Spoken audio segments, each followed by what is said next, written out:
today. Hope you are as well, wherever you're from. Hey, today I want to talk about how nobody is talking about why men pull away in the Philippines. Why men pull away in the Philippines. Now, when you talk about men and women getting together in a relationship, oftentimes men have a tendency to pull away. And when a man pulls away unexpectedly, quickly, it means that there's been something that's not pleasant to him. For many, many different reasons. One is that things happen too fast. Women have a tendency to want to, what's up, Markel in the house? Women have a tendency to want to rush things, to push things, to shove them along the way. And men, when it comes to romance, they want to take their time, but women are the opposite. They want to rush into it, and they don't want to feel things out to make sure it's right. When a woman gets their tentacles into you, it's like, you mine, babe. And I got to get you for somebody else too. But the man is the total opposite. They don't want you to push them into the thing. They don't want you to rush them. They don't want to feel like you're the only option in their life. They want to feel a little bit loose in it. But a woman are the opposite. So men pull away, number one, because they feel like women are rushing them. Yeah, and they're hushing them. Shut your mouth, you mind, let's get married, let's live in. Men, I don't know about you, but a lot of men don't want that rush feeling, And number two, not only do women push men and rush men into relationships, and that's why men pull away quickly, but number two, a lot of men are not ready for a solid commitment. Just not ready, And some men know it, some men don't know it. And the ones that know it pull away. Because they know that what you're leading them into is a life of commitment. And they're not ready to commit to one individual. But ladies try to force men into committing to one individual. And it never, when they're not ready, ladies, give a man time. Give a man space. Give a man an opportunity to see if he wants to be committed to you. Because making commitment, ladies and gentlemen, what's up, Murphy Hayes in the house today? What's up, my brother? Making a commitment for a man is a monumental task, especially for the Generation X and the millennial generation. Boomers will make a commitment like that. Because we was raised to be solid men. We was raised to be honorable men. We were raised to honor our women. We were raised to take care of a woman. Those are the traits of a boomer. But there's not too many boomers out nowadays. You know what I'm saying? Not too many boomers that's hanging around. We leaving to face this earth. So what you got left? You got people that are non-committal men, and women are trying to get them to commit. The problem is commitment takes strength of character. Commitment takes an honorable mentality. Commitment takes an attitude of dependability and reliability. And many men, even if they're 50, 60, 70, they don't want to do that, Because women want to rush them. And so what happens when they push them, men pull away. Because they're afraid of commitment. They pull away. So ladies, let me tell you something. If you're trying to get a man in your life, stay away from pushing them, rushing them. Stay away from making them make a commitment to you if they're not ready. If they're ready, yeah, okay. But most men are not ready to take that plunge. Lisa B and I are a perfect example. The lovely Lisa B wanted me to marry her when we met on the second year. I said, no, I'm not ready yet, my dear. She said, what you waiting on? I said, I don't know, but I'm afraid if I get into this again, I might have the same situation again. And then we decided to wait 5 years, okay? And that was a big help for me, but it wasn't that big help for her. You know, it wasn't. She was frustrated because she wanted to do it right then, but she waited. You know, she gave me the time I needed. She gave me the space I needed. She gave me the ability to think about what I was doing. You know, because she wanted me that much, and I wanted her too, but I was afraid. She gave me a chance to get rid of my fear. You know, I had a fear of committing again. I didn't want to go through that same stuff I went through in 20 years. I don't want to do that. So after the 5 years came, she said, all right, it's 5 years. I moved here. She said, what you waiting on? I said, what you waiting on? I'm not waiting on nothing. I'm not ready. I'm still not. You said, you still not ready? She was beside herself. I said, no, I'm not ready yet. So anyway, I was finally just told her that I was ready, right? So we went downtown, got all the paperwork, everything like that. And then when we were supposed to go to, get everything, get married. And then we were going to go to a counseling session. And in the Philippines, you have to have a counseling session before you get married, right? It's required. So we did premarital counseling. So we were supposed to go to the counseling session. And Lisa D said, I'm not going. I said, what?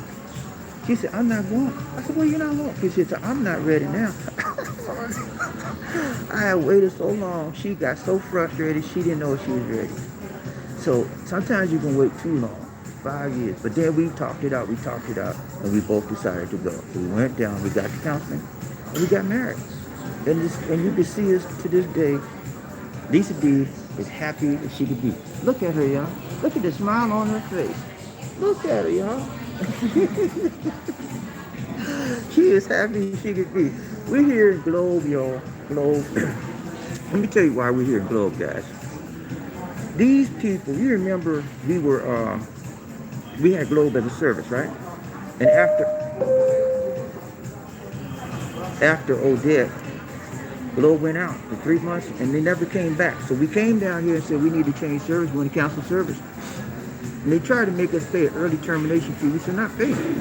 So they said sign these paperwork and you don't have to pay it. So we signed the paperwork, right? Lo and behold, last month we had people calling our house talking about you owe us 8,000 pesos. I said, what? They said, what? We don't owe you nothing. We haven't had service with you since December 16th of 2021.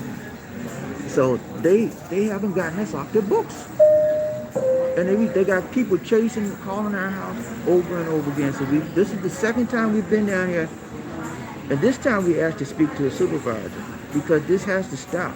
And if it doesn't stop, I will wind up taking them to court. And so that's what we're here. Back to our subject. It is impossible for a man to stay in a relationship when he feels that he's trapped. He has no other options. It's like a caged animal. When you push a caged animal up against the wall, what they're going to do? They're going to come out fight. They're going to come out swinging. And that's what happens. When a woman rushes a man into a relationship, he comes out swinging. He wants out. He don't want no more part of that. Yeah? And so, I'm going to tell you women out there, be careful. If you got a man you love, you have to be very gentle with them. Just like men have to be gentle with a woman, a woman has to be gentle with a man. You just don't rush him into stuff, especially when he's not ready for commitment, especially when he feels that you're pushing him too fast. You know, that's what happened to me. I felt I was being pushed in. And I said, no. And then we backed off. Lisa D was, thank God for Lisa D, y'all. She was very, very understanding.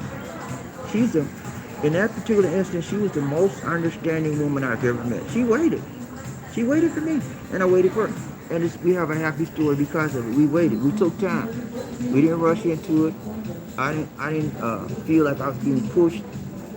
And every time she would bring the subject up after the 5 years, because we got married a little bit after the 5 years, I tried to hush it. But she said, no, you don't talk about this. It's been 5 years. You know, and she was right. I had to own up. I had to honor my commitment to her, to marry her. And I did. And so I have no regrets to this day. I married the right one for me. And ain't nobody can separate me from Lisa D. Because she's mine. All mine. You know what I'm saying? And I believe, and she believes the same way. Ain't that right, Nita? Okay.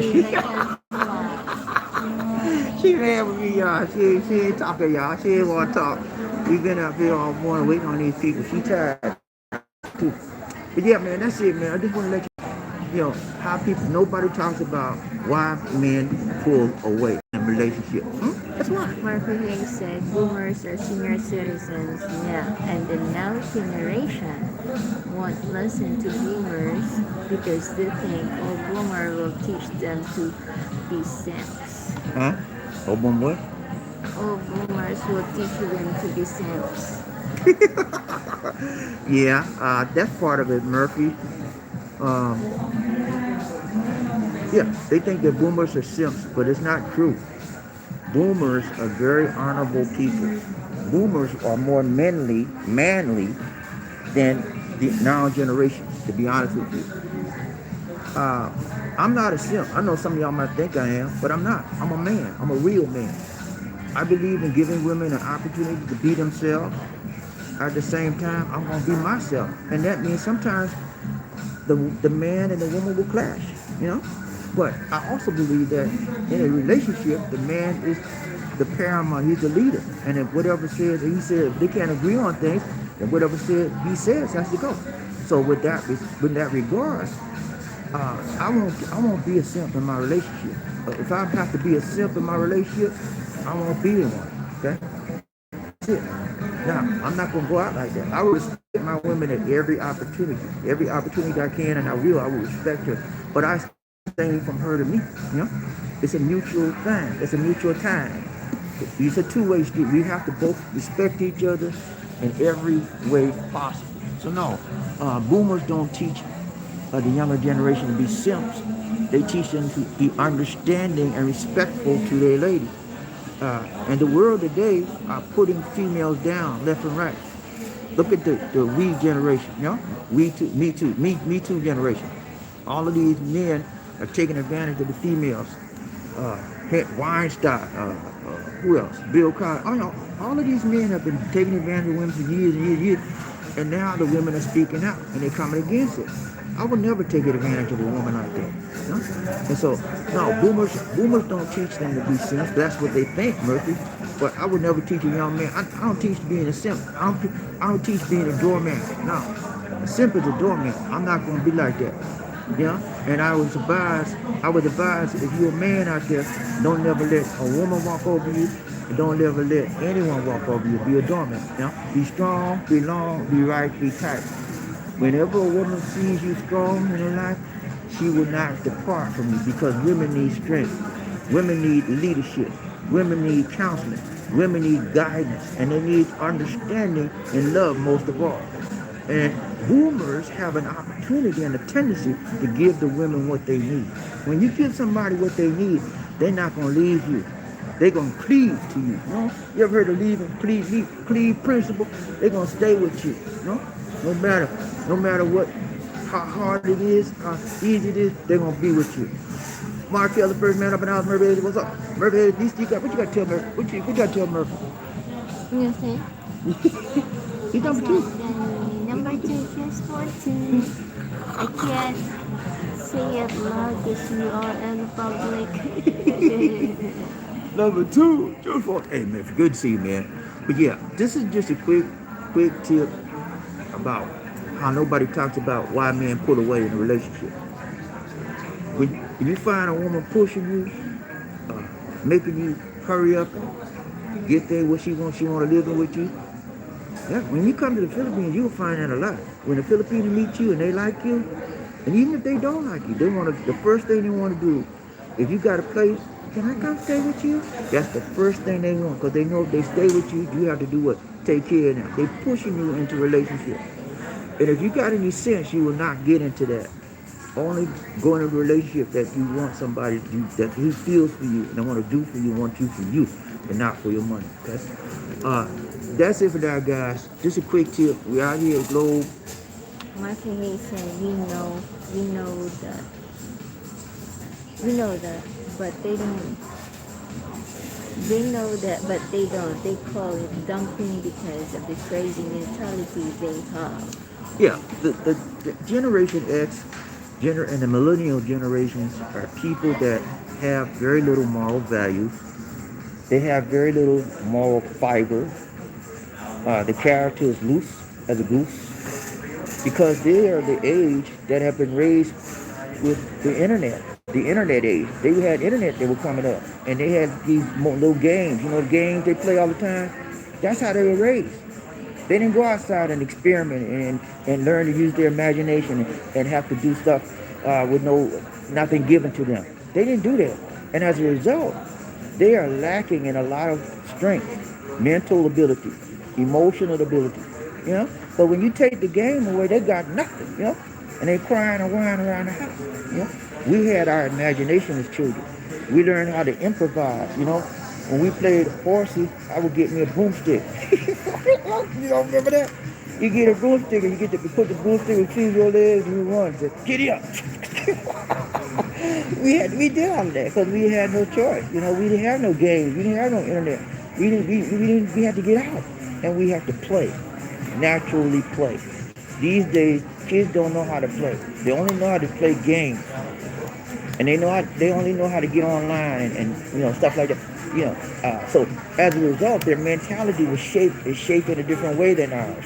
See, and so I feel sorry for some people. Now, let me tell you about me.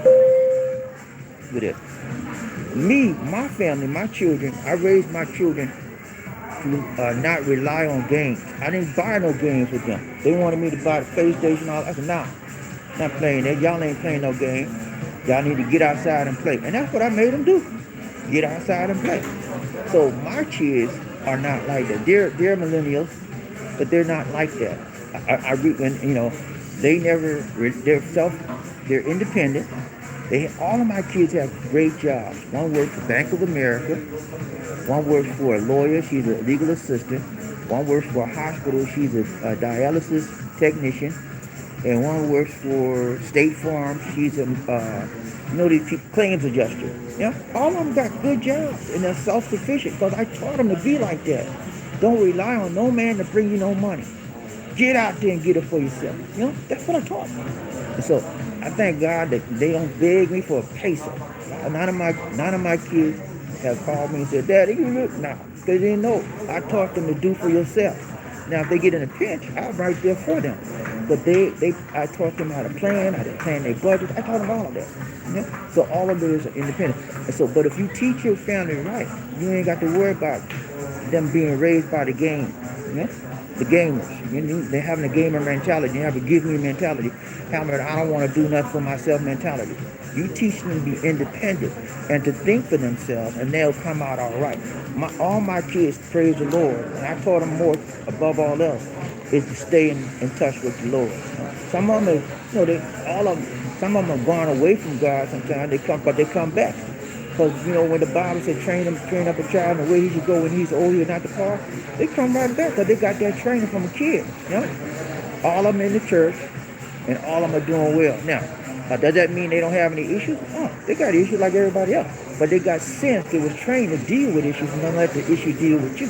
That's what happens. You got to deal with the issues of life and not let the issues of life deal with you. That's where millennials are messing up right now. They're letting the issues of life deal with them. Rather than tackling the issue, they're letting the issue tackle them. They're laying down on the ground and say, "You come get me now, I'm ready." I never taught my children that. I said, when something come on you, deal with it. Think about it, plan about it. Think about it, plan about it, and take it one step at a time to deal with it. Don't let things overwhelm you. And so that's what happens with millennials. They're weak-minded individuals. They have very little moral fiber, very little good character, and then they become overwhelmed very quickly. And so they don't that's why they can't make decisions very well.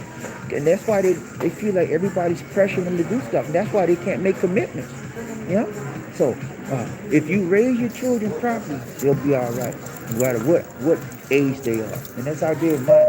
All my children are millennial ages, but they don't have millennial characteristics and personality, because I taught them the right way. So there's always a way to do things right. We all right, BobbieD? That's it? Okay, man. He said, we know, but they don't. Yeah, they don't know that stuff, man. We know, because we've been there and done that, Murphy. The best people in this world are people that have stood the test of time. You know, we've been there where they were, but we were raised in a different era where we didn't let things get us down. We didn't get crazy because some little thing happened to us. We took one step at a time and we did it the right way, tight way, long way, and strong. All right, Murphy. I think they get ready to come off there. Was he coming?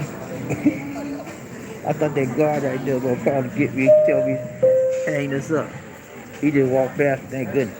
All right, man. So, but yeah. That's it for now. Okay. DG, I'm gonna let you close it out. Go ahead, DG. That's it for now. This is Lisa D. And BobbieD. Thanks again. God bless you. Thank you for watching.